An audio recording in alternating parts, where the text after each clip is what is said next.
ಸಂವಿಧಾನಾತ್ಮಕವಾಗಿ Christian ಧರ್ಮ ಇರಲಿ, ಇಸ್ಲಾಂ ಧರ್ಮ ಇರಲಿ, ಹಿಂದೂ ಧರ್ಮ ಇರಲಿ,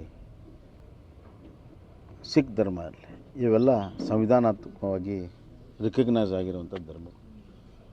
ಅವುಗಳಿಗೆ ಅಲ್ಲಿಯ ಜನರಿಗೆ, ಆ ಜನಾಂಗಕ್ಕೆ ಯಾವುದೇ ಆತಂಕ ಬೇಡ. ಬಡತನ ಪರಿಸ್ಥಿತಿಯನ್ನು ದುರುಪಯೋಗ ಮಾಡಿಕೊಂಡು ಆಸೆ, ಆಮಿಷ, ವಡ್ಡಿ, ಮತಾಂತರ ಆಗುವಂಥದ್ದು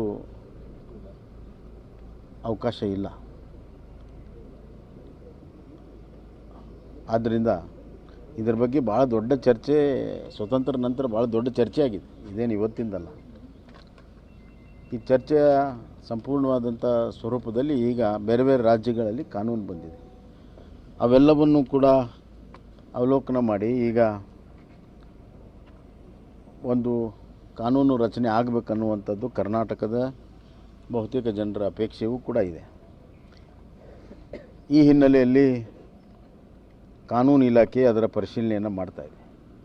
ಸ್ಕ್ರೂಟಿನಿ ಕಮಿಟಿ ಅಂತ ಇರ್ತದೆ ಕಾನೂನು ಇಲಾಖೆಯಲ್ಲಿ, ಅದರ ಪರಿಶೀಲನೆಯನ್ನು ಮಾಡ್ತಾಯಿದೆ. ಅದು ಪರಿಶೀಲನೆ ಮಾಡಿ ಕ್ಯಾಬಿನೆಟಿಗೆ ಬರ್ತದೆ. ಬೆಳಗಾಂನಲ್ಲಿ ಒಂದು ಕ್ಯಾಬಿನೆಟ್ ನಡೆಸ್ತಾ ಇದ್ದೇವೆ. ಬಹುತೇಕವಾಗಿ ಕಾನೂನು ಇಲಾಖೆ ಅದನ್ನು ಎಲ್ಲವನ್ನು ಪರಿಶೀಲನೆ ಮಾಡಿ ಕರಡನ್ನು ಒಪ್ಪಿಗೆ ಕೊಟ್ಟು ಬೆಳಗಾಂ ಅಧಿವೇಶನದಲ್ಲಿ ಅದು ಬಂದಿದ್ದಾದರೆ ನಾವು ಮುಂದುವರಿಸ್ತೀವಿ ಅದನ್ನು. ಒಂದು ಯಾವ ಧರ್ಮಕ್ಕೂ ಆತಂಕ ಆಗೋದಿಲ್ಲ. ಆದರೆ ಮತಾಂತರ ಅನ್ನುವಂಥದ್ದು ಸಮಾಜಕ್ಕೆ ಒಳ್ಳೆಯದಲ್ಲ. ಆ ಹಿನ್ನೆಲೆಯಲ್ಲಿ ಬಡವರು, ದೀನ ದಲಿತರು ಅದಕ್ಕೆ ಒಳಗಾಗಬಾರ್ದು.